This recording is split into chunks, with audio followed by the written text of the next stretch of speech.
umechoka na kuugua, usijali, hata kama unaumwa utapona. Mimi bwana nimeuma magonjwa yote ujue.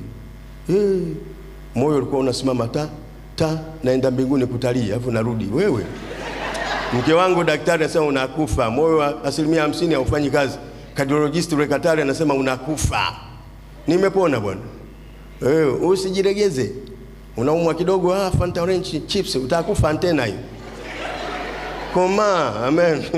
Mimi bwana nimepona ujue.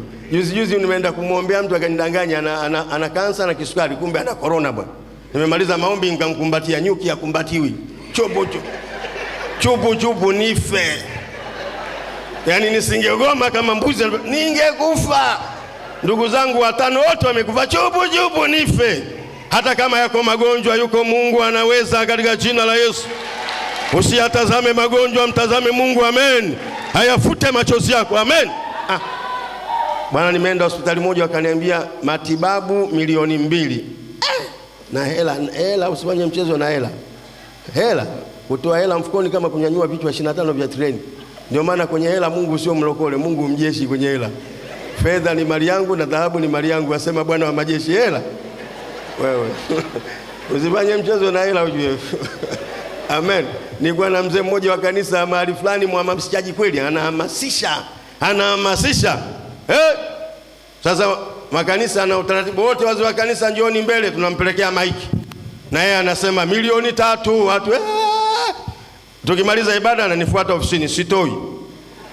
Wewe ulitaka nifanyeje? Unataka kunidhalilisha mimi na hela, sitoi. Sasa unaniletea maiki, hatujapata anasema 3 watu.